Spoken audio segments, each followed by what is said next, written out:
My sister was screaming at the doorman when I walked into the lobby. 4 kids sat on suitcases behind her, crying. My mom stood next to Hannah, pointing at the elevator like she could force me to appear through sheer willpower. I stood about 10 feet away with my arms crossed and watched the whole scene unfold. Carlos kept his voice professional and steady. Ma'am, he's not on the approved visitor list. Hannah's face turned red. He's my brother. Call him down here right now. Carlos glanced over at me for confirmation. I shook my head once. He turned back to my sister and kept his tone neutral. I'm following the resident's instructions, ma'am. I turned around and walked to the elevator. Hit the button for the 12th floor. The door slid shut on my mother's voice, screaming something about family. I didn't catch all of it. Let me tell you how I got here. Tuesday night. 3 days earlier, 8:47 p.m. I walked into my apartment and dropped my hard hat on the kitchen counter. My steel-toe boots came off by the door and landed with a heavy thud. The jacket I'd worn all day still had drywall dust caked on the shoulders from the construction site. I work as a construction engineer on the South Loop project in Chicago. It's a 22-story residential tower going up faster than the city can approve permits. I'm 29 years old and I don't swing hammers or pour concrete myself. My job is managing plans, reviewing permits, scheduling inspections, and making sure contractors don't accidentally build something that collapses in 5 years. My apartment is small, but it's mine. One bedroom on the 12th floor with just enough space for a couch, a TV, and some peace and quiet. No roommates splitting rent. No landlord texting me at midnight about broken water heaters. Just me and my silence. Single. No kids, no pets, no drama. At least that's what I thought. The pattern started about a year ago with monthly family dinners at my sister Hannah's house. She lives an hour outside the city in the suburbs. Big yard, 4 kids under 10, toys scattered across every surface. The cartoon channel is always blaring on a TV that nobody's actually watching. I'd show up on Sundays when work allowed and eat whatever mom brought over. Meatloaf or casserole or pasta bake. I'd watch my nieces and nephews run circles around the coffee table, while my brother-in-law Luke sat on the couch scrolling through his phone. About 6 months ago, I was helping mom dry dishes in the kitchen when Hannah walked in. She had that look on her face, chewing her bottom lip the way she does when she wants something. Can I talk to you for a sec? I set down the plate I've been frying. Sure, what's up? I need new tires. I already knew where this was going. Okay. Like soon. The mechanic said the tread is dangerous, especially with the kids in the car. I looked at my mom. She gave me that tight smile she always uses when she's about to tell me what the right answer is. You're single, Mom said while drying her hands on a dish towel. You can afford it. Family helps family. I glanced into the living room. My dad sat at the dining table with the newspaper open and his eyes down. He never looked up during these conversations. Never said a word. I pulled out my phone and opened Venmo, typed in Hannah's name, sent $1,400. Transaction complete. Hannah threw her arms around me. Thank you, oh my God, you're such a lifesaver. I didn't say anything. That was the 9th emergency that year. It wasn't always tires. I started keeping track without really meaning to. Just scrolling through my bank app one night out of curiosity, and there it was. Hannah Collins. Over and over and over. March. Emergency rent. Landlord's threatening eviction. Please. $850. June. Dog needs surgery and the kids are crying. Can't afford the vet. Wanted $200.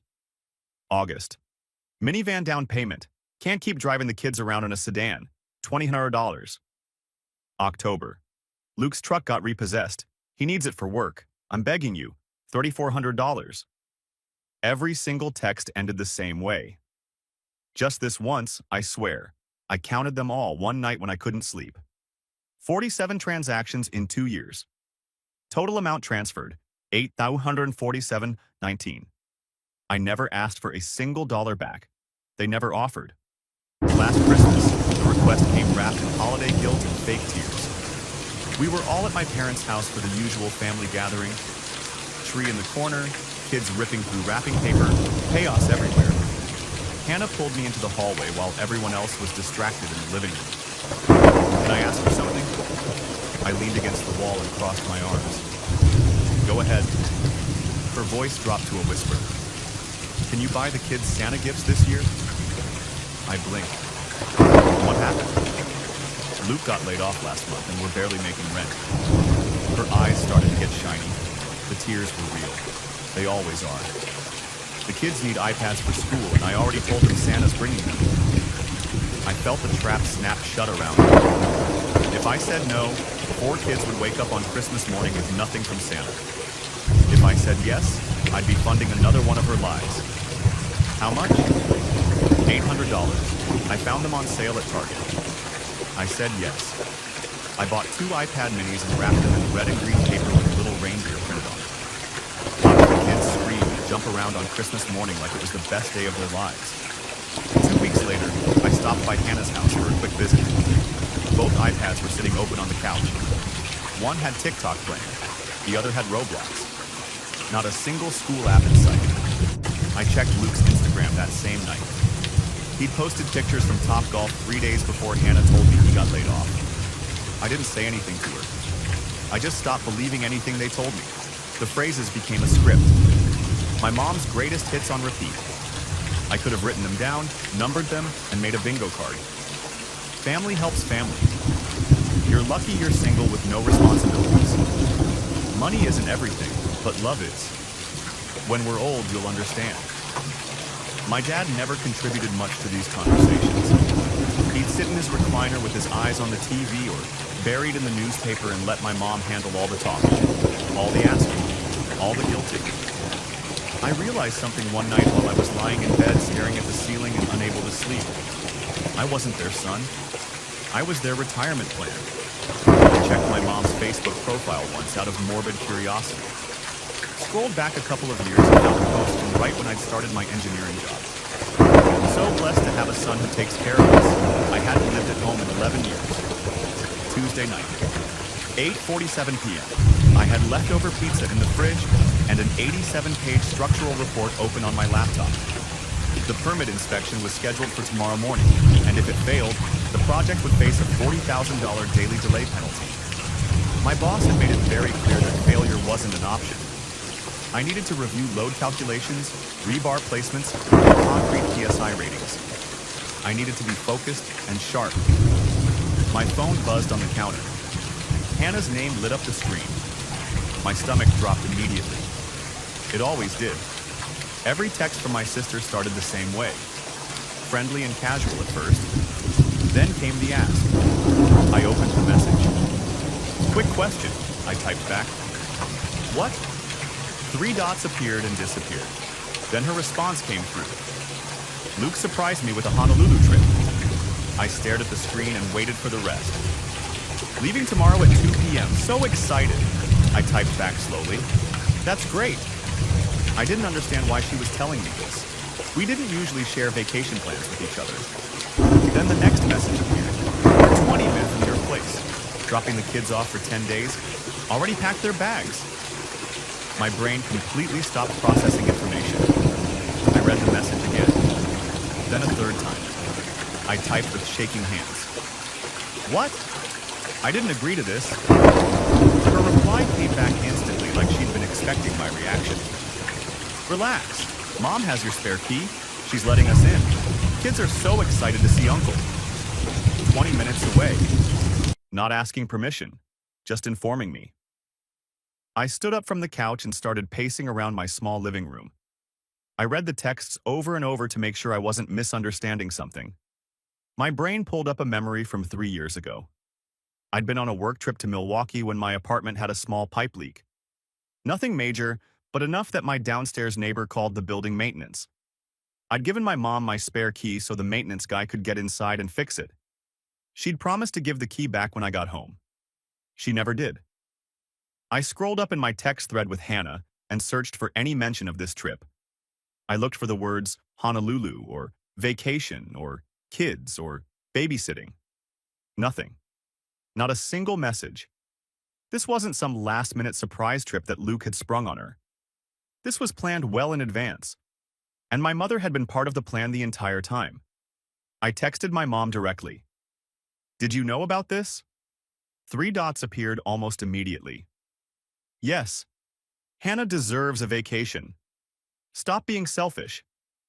I stared at that message on my screen for what felt like a full minute. Then something inside me went ice cold. I didn't yell. I didn't throw my phone across the room. I didn't punch a wall or break anything. I just got very, very calm. I pulled up my building's front desk number and hit the call button. 2 rings. Later, a familiar voice answered. Front desk, this is Carlos. Hey Carlos, this is the resident in Unit 12G.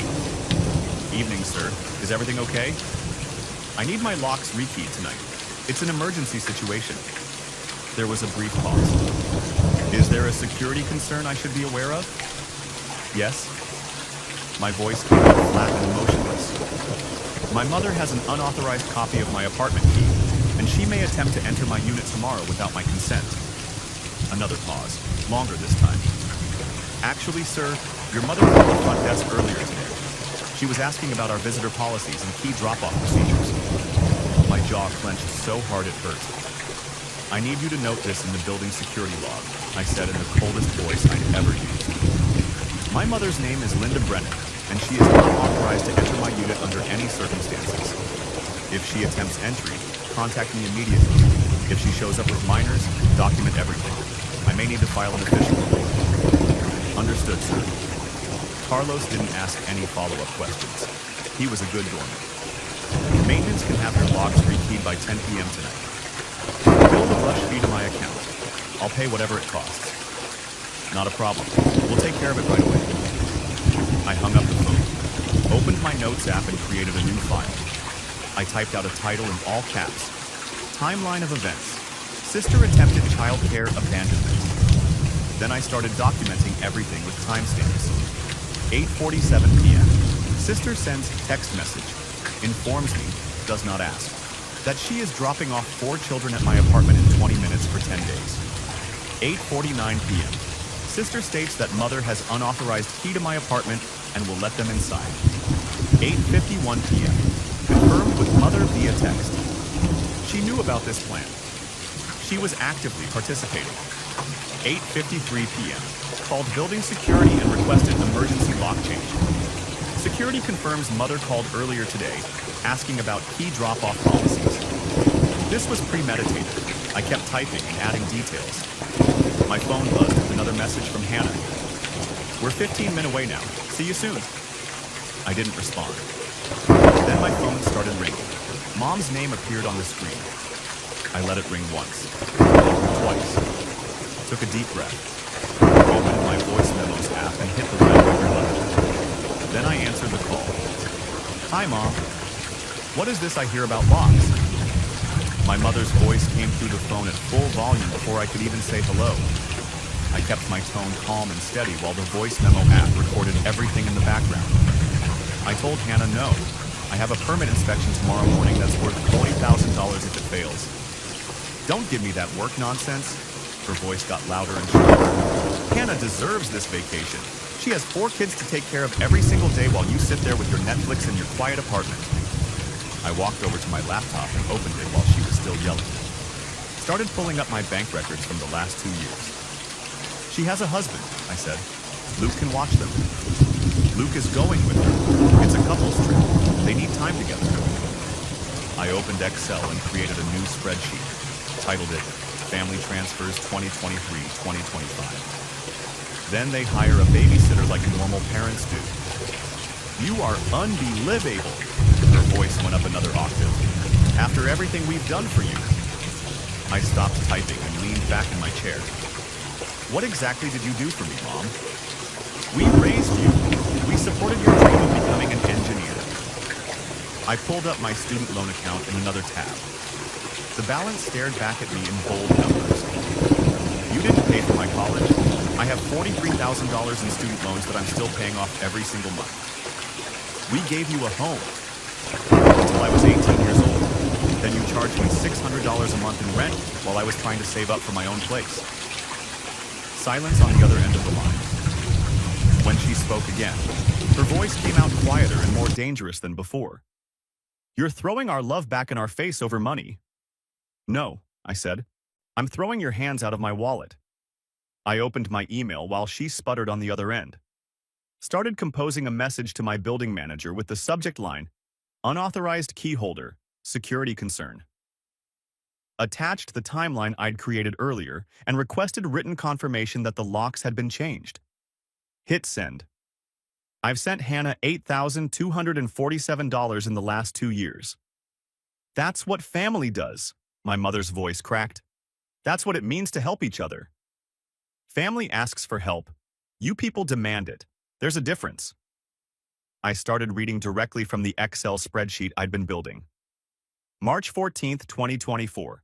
$850 for emergency rent. Stop it. June 3rd, 2024. $1,200 for the dog's surgery. You're being cruel. August 18th, 2024. $2,100 for a minivan down payment. Stop it right now. October 2nd, 2024. $3,400 because Luke's truck got repossessed. I can hear her breathing hard on the other end of the line. "I'm not being cruel, Mom. I'm being accurate." I saved the Excel file. Clicked File, then Export to PDF. Named it Financial Exploitation Documentation 2023-2025 and saved it to a folder on my desktop labeled Family. "We already told the kids they're staying with their uncle," my mom was back to yelling. "They packed their bags. Their little suitcases are already in the car." That's not my problem. Luke spent $4,200 on non-refundable plane tickets. There is no backup plan. Do you understand? I kept my voice level and cold. "Then you shouldn't have made plans that required my consent without actually asking for my consent first. You will open that door tomorrow when we arrive. You will let those children into your apartment. Or you're out of this family. Do you hear me? Out." I let the silence stretch out for a few seconds. "Okay. Okay, what?" "Okay, I'm out to you then. If that's the price of having boundaries, I'll pay it." "You selfish piece of..." I hung up. Opened my text messages and found my dad's contact. I hadn't texted him directly in probably 6 months. Typed out a message with my hands still shaking from adrenaline. "Mom just told me I'm out of the family because I won't take Hannah's kids for 10 days without any notice. Wanted you to hear my side before she calls you." I attached the voice recording of the entire phone call I just had with Mom. Hit send. 2 blue check marks appeared immediately. He'd read it. No response came back. 5 minutes later, my phone rang again. Hannah's name on the screen. I answered. "What?" She was crying, full-on sobbing into the phone. "Mom said you hung up on her. She told me I'm out of my family." Seemed like a natural place to end the conversation. "Please," she choked out between sobs. "Please just do this for us. Luke spent $4,200 on this trip. I will never get another vacation like this in my entire life." I felt something twist in my chest. That familiar guilt starting to creep in around the edges. "You can afford $4,200 for a trip to Honolulu, but you can't afford $800 for a babysitter." "That's different." Her voice went from crying to angry in half a second. "The trip is for us, for our marriage. A babysitter is just someone sitting there while the kids exist." "Hannah, listen to yourself. You don't understand. You're single. You don't know what it's like to need a break from your own life." My jaw clenched. "I work 60-hour weeks on a construction site. I come home exhausted every single day. The difference is that I don't make my exhaustion your problem. You owe me." Her voice went quiet and cold. "I gave Mom and Dad grandchildren, 4 of them. What have you given them?" "Nothing." My face went completely blank. "What did you just say?" "You heard me." Hannah's voice was steel now. No more crying. "I gave them grandchildren, beautiful grandchildren who visit them every week and call them on the phone and make their lives worth living. You gave them nothing. So yeah, you owe us." I gave them $8,247. I gave you $8,247. For diapers and tires and iPads and Luke's truck and every other emergency that came up for 2 straight years. We didn't ask for that. You asked 47 times. I have all the texts saved. Silence. You're counting? You're actually keeping count? I'm not counting. I'm documenting. You're insane. No, I said. I'm done. Don't come to my building tomorrow. You won't get in. I hung up before she could say another word. Opened the family group chat. Mom, Dad, Hannah, and me. Nobody had posted anything in there for weeks. I typed out a message with my hands still shaking. For the record, I was not asked to babysit. I was informed at 8:47 p.m. tonight that children would be dropped off at my apartment in 20 minutes. I declined. My door will not open tomorrow. Hit send. Immediately muted the entire chat. At 10:14 p.m., someone knocked on my door. I looked through the peephole. 2 maintenance guys with toolboxes. I opened the door and watched them work in silence. They pulled out the old deadbolt and door handle, installed new ones with fresh keys. The whole process took about 20 minutes. When they finished, one of them handed me 2 new keys. These are the only copies. Keep them somewhere safe. Thank you. After they left, I checked my email. New message from the building manager.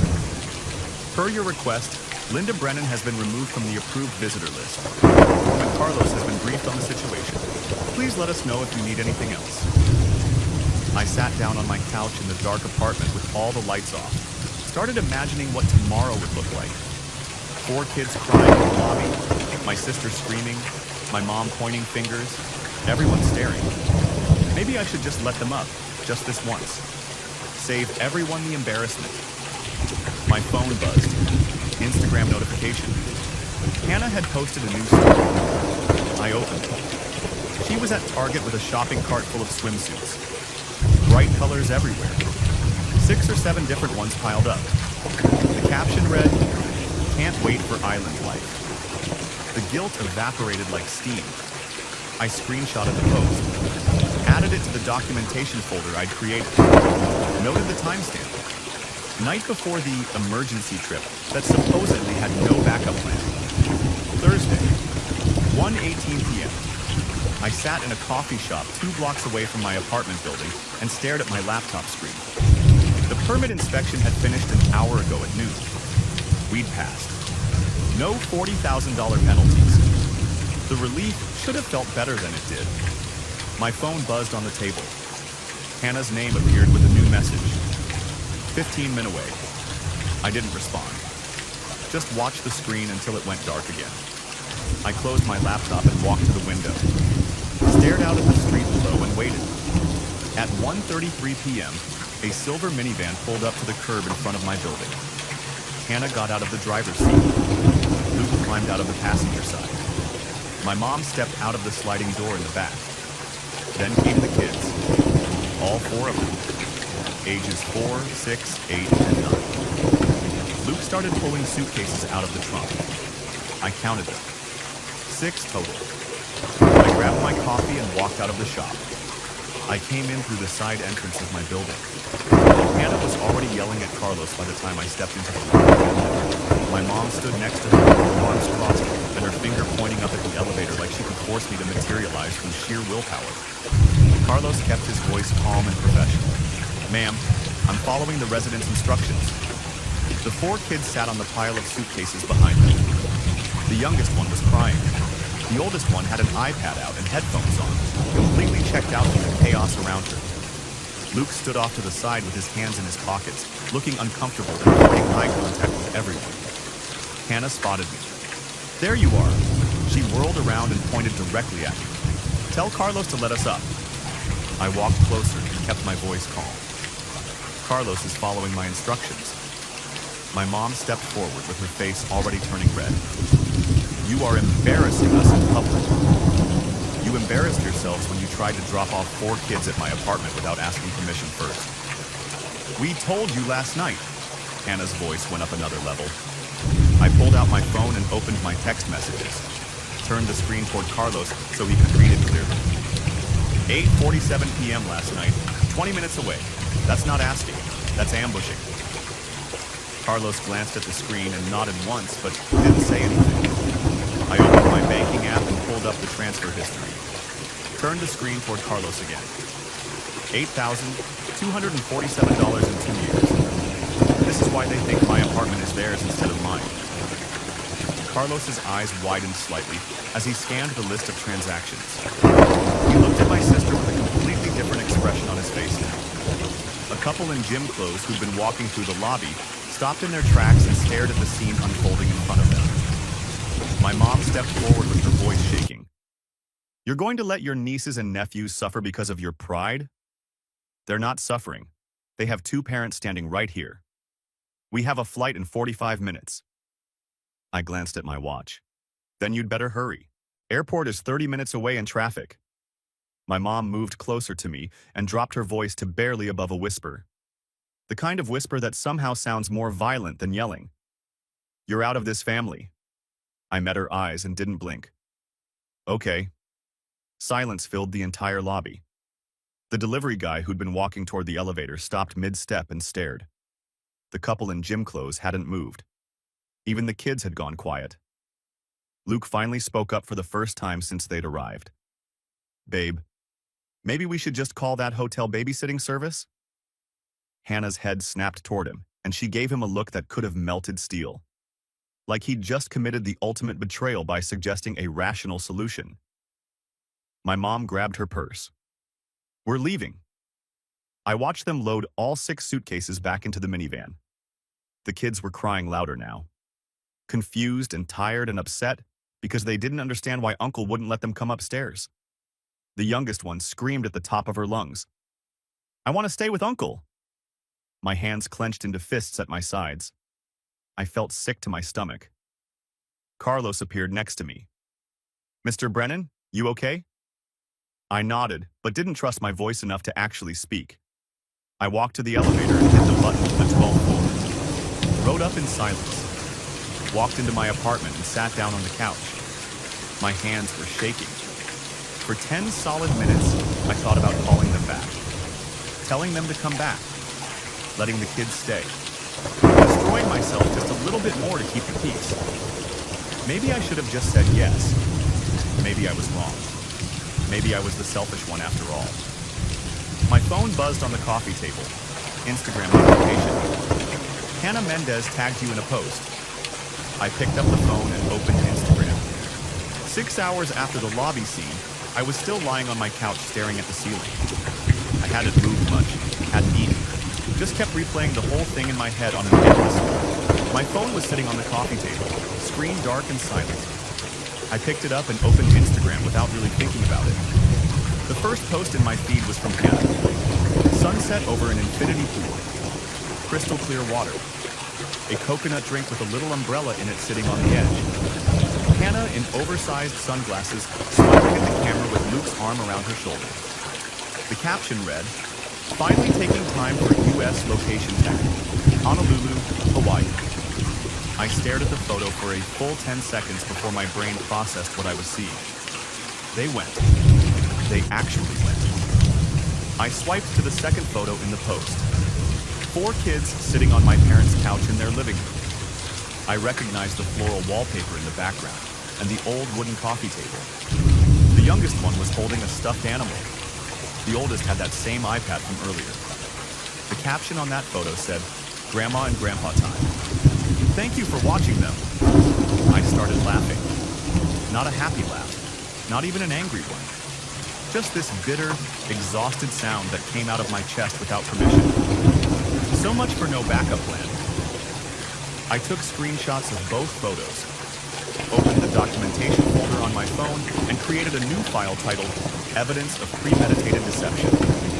Added both screenshots with timestamps. Posted 6 hours after claiming there was no one else to watch the kids. That night around 11, my phone buzzed with a text from my cousin Jenna. You should probably see what your mom just posted on Facebook. I opened the app and navigated to my mother's profile. The post was already at 240 likes. It had been up for less than an hour. Some of us give everything for our children and receive nothing but cruelty in return.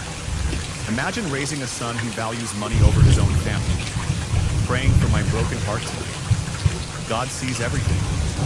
The comments were already rolling in. Sending hugs. You're such a good mom. Kids today are so ungrateful.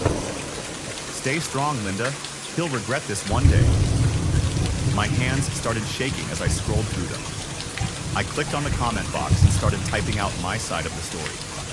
My fingers moved fast across the keyboard, laying out every detail of what actually happened. Then I stopped, looked at what I'd written, deleted all of it. Instead, I opened my messages and started composing DMs to 5 different family members: Aunt Rebecca, Uncle Rob, Aunt Michelle, Cousin Jenna, and Cousin Mike. I attached the voice recording of my mom's phone call, added screenshots of the 20 minutes away text from Hannah, included the PDF of my bank transfer history, threw in the Instagram posts showing them in Honolulu with the kids safely at my parents' house, typed out the same message to all of them. You'll probably see Mom's post on Facebook. Here's what actually happened. I'm not asking you to pick sides. I just want you to have the facts. Hit send on all 5. Then I put my phone down and went to bed. The extended family group chat exploded the next morning. 23 people total in that chat. Aunts, uncles, cousins, even a few second cousins I barely knew.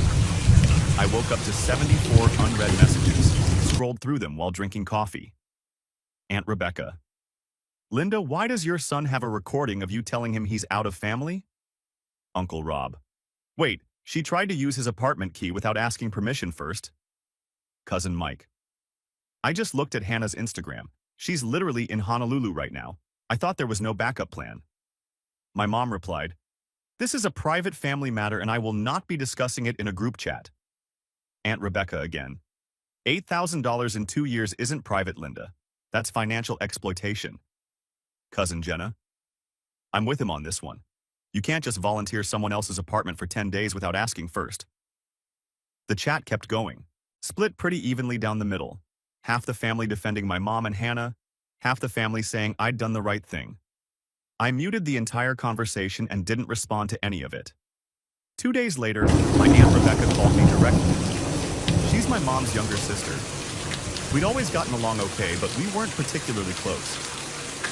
Your mom's version of events didn't add up, she said, as soon as I answered. And then I saw Hannah posting pictures from a luxury resort while claiming to abandon her children. I didn't abandon anyone. I just said no. I know. She paused for a long moment. And I'm sorry I didn't say this earlier, but your mom has been doing this to you since you were 16 years old. I sat up straighter. What are you talking about? She used to brag about it at family dinners. She'd say, my son gives me money every single month. He's so responsible and mature. You were working at Burger King making $9 an hour. My throat went tight. Seeing you finally say no to her, it made me realize I've been doing the exact same thing with my own son. Slipping him money whenever he asks. Letting him guilt me into paying his bills. Maybe I can stop too. We talked for another 20 minutes. When we hung up, I felt something I hadn't expected. Validation. That same afternoon, I opened my banking app and started going through my automatic payments. Found something I'd completely forgotten about. Recurring payment, Hannah Collins, $400 month. Auto send on the 1st of every month. I'd set it up 18 months ago after Hannah had called me crying about not being able to budget properly. She'd promised it was temporary, just until she got back on her feet. I'd sent her $7,200 automatically without even thinking about it. I clicked on the payment and scrolled down to the cancellation option. Cancel recurring payment? Are you sure? I clicked yes. Then I opened Venmo and changed all my settings to private. Turned off the option for people to request money from me. Blocked Hannah's account entirely. My shoulders felt lighter immediately. A week later, I found an online therapist through BetterHelp and booked my first video session. I told her the whole story from beginning to end. The van, the emergency texts, the Christmas iPads, the lobby confrontation, the Instagram posts, everything. She listened without interrupting and took notes on a yellow legal pad. When I finished, she set down her pen and leaned back in her chair. What you're describing is called financial parentification. Your family has been treating you like a third parent and a personal ATM since you started working as a teenager. I shifted uncomfortably. Isn't that just what it means to be the oldest sibling? No. Her voice was firm but kind. It's exploitation. Your parents were supposed to protect you from adult financial burdens. Instead, they weaponized your sense of family obligation and duty. I sat there in silence for a few seconds, letting that sink in. How do you feel right now? She asked. I thought about it. Lighter. 3 weeks after the lobby incident, I had my first full weekend off in months. No emergency texts asking for money. No guilt-filled phone calls about family obligations. No crisis that required my immediate financial intervention. I slept until 11 in the morning on Saturday. First time I'd done that in almost 2 years. In the afternoon, I was scrolling through my phone and saw an ad for a spa near my apartment. Deep tissue massage. $140 for 90 minutes. My first instinct was automatic. I started converting the price in my head. That's 1/3 of Hannah's electric bill. Then I stopped myself. This was my money, for my body. That was sore and exhausted from my job on the construction site. I booked the appointment and paid for it without hesitating. 90 minutes later, I walked out of that spa with my shoulders looser than they'd been in months. Something in my chest felt different too. I realized what it was on the drive home. It was the complete absence of guilt. 4 weeks after the lobby confrontation, my dad called me. I couldn't remember the last time he'd initiated a phone call with me. Maybe years. I answered. Hey, Dad. He cleared his throat the way he always does before saying something uncomfortable. Your mother is still upset. I know. Long pause. I could hear the TV playing in the background on his end. I've seen your name on their bank statements over the years. More times than I probably should. I didn't say anything. I should have said something a long time ago. I didn't. That's on me. His voice was quiet and tired. It was easier to let your mother handle everything. Easier to not make waves and not get involved. Another long pause. You did the right thing in that lobby. My eyes started stinging. Anyway, he said, I just wanted you to know that. The line went silent. He'd hung up. I sat there holding my phone for a few minutes afterward, not quite sure what to do with that conversation. 4 months after everything happened, I was at the construction site reviewing structural plans when my phone buzzed. Hannah's name appeared on the screen. I stared at it for a full minute before opening the message. Hey, just that. One word. I watched the 3 dots appear at the bottom of the screen. Disappear. Appear again. Not asking for money. I let out a breath I didn't realize I'd been holding. Another message came through. We found a babysitter for our next trip. Budgeted for it. $220 per day. Damn expensive. Then, but we did it. I waited to see if there was more. Luke said if someone tried to drop 4 kids on us last minute without asking, we'd call the cops. Then finally, so, yeah, I get it now. I typed back carefully. I'm glad you figured it out. You're their parents. You'll always find a way. Her response came quick. Yeah, that was it. No apology. No acknowledgement of the money I'd given her over the years. No real accountability. But the tone had shifted from, you owe us, to something more neutral and distant. I take it. That night, I sat out on my balcony with a beer and looked out at the Chicago skyline. I thought back over the last 4 months. The lobby confrontation with my sister screaming and my mom declaring me that I'm out of the family. The Instagram betrayal showing they had a backup plan all along. The family splitting down the middle in the group chat. Hannah's text today, acknowledging that maybe I'd been right. I realized something sitting there in the quiet. They weren't destroyed. Hannah still had her 4 kids and her husband. My mom and dad were still together. They'd gone to Honolulu and had their vacation. They were fine. And so was I. For the first time in years, my bank account was actually growing instead of draining every month. No more 2 a.m. guilt texts. No more emergency Venmo requests. No more feeling like a walking ATM with a pilot's license. Me saying no hadn't destroyed them. It had forced them to grow up and handle their own problems. And it had forced me to finally start living my life like it actually belonged to me. I finished my beer and went back inside. 10 months later, I moved into a new apartment. 2 bedrooms this time in a better building on the north side. 1 room for my bed and my stuff. The second room split between a home office for work from home days and an actual guest room with a pull-out couch for friends who needed a place to crash. Friends, not family obligations. I checked my savings account on the first of the month. $11,847. First time in my adult life I'd broken 10,000. The construction company promoted me to senior project engineer. Salary jumped from 68,000 to 79,000. More responsibility, but also more control over my schedule and my projects.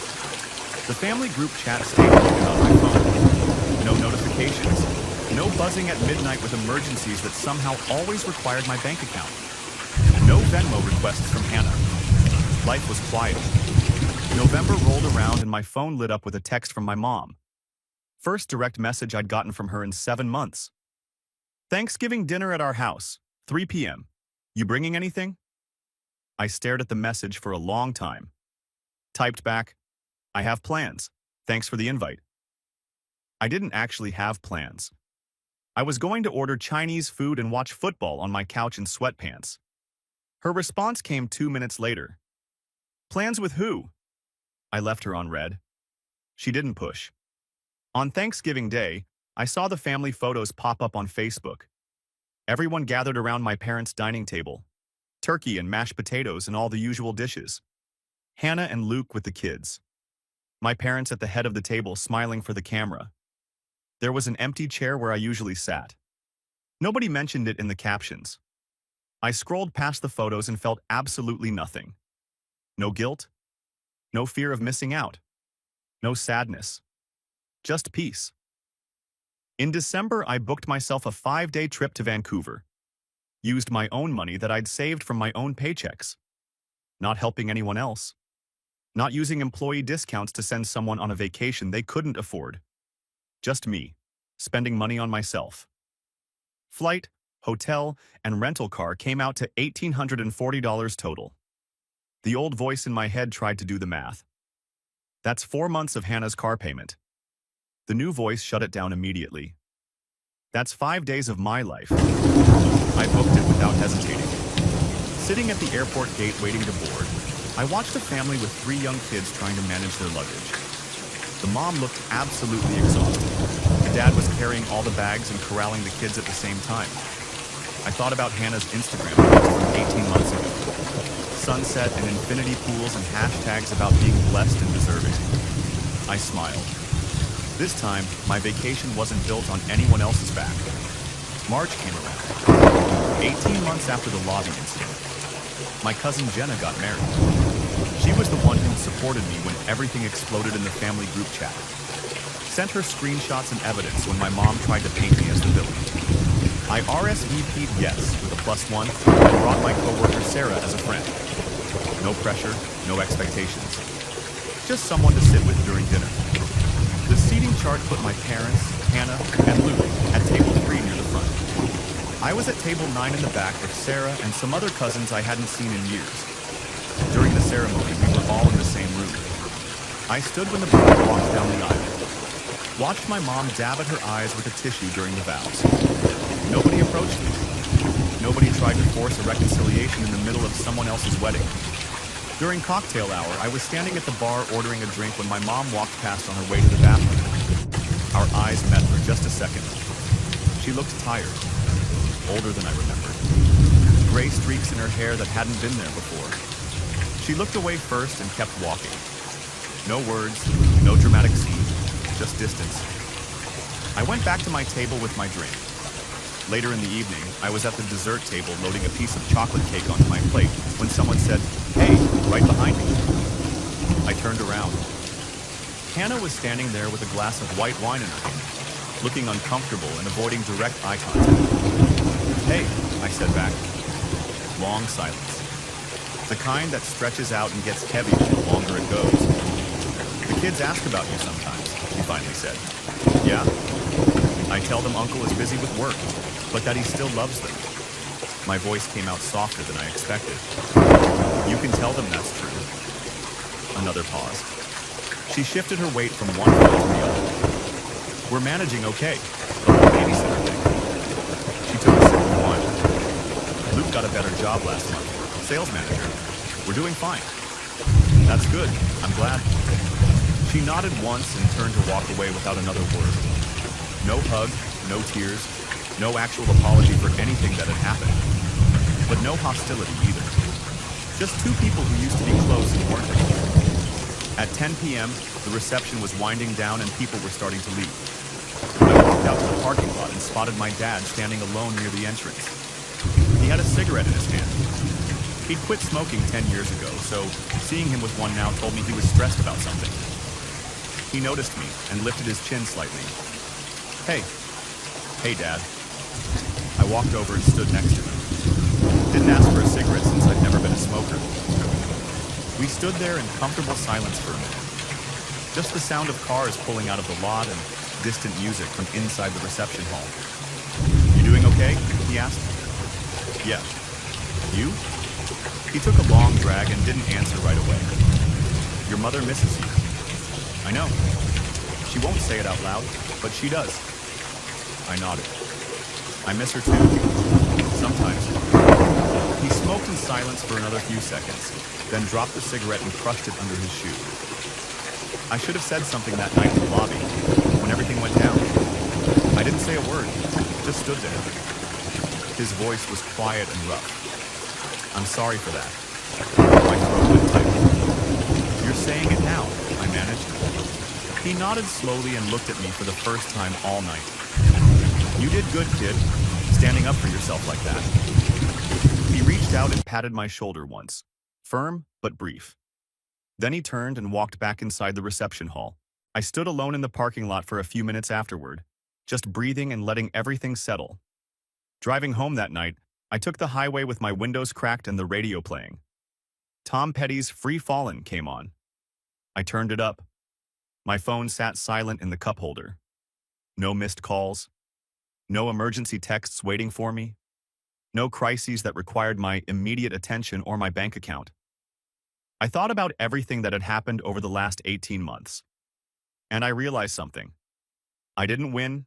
They didn't lose. We just stopped pretending that debt was the same thing as love. I'm still their son. I still show up to weddings when I'm invited. I'm still in the family photos, just from a greater distance now. But I don't owe them my life anymore. My mom still posts on Facebook about family and blessings and being grateful. My dad still sits in his recliner watching TV in silence. Hannah still has her 4 kids and her minivan and her husband. The difference now is that when my phone buzzes, I don't feel that immediate spike of dread in my stomach. I don't automatically start calculating how much this particular text message is going to cost me. I don't keep a running mental tab of how much I'm worth to them based on my bank account balance. Because I finally learned something that a construction engineer should have understood from the very beginning. You can't build anything solid on a foundation of guilt. And what I did wasn't revenge. It was just knowing when to close the door and lock it.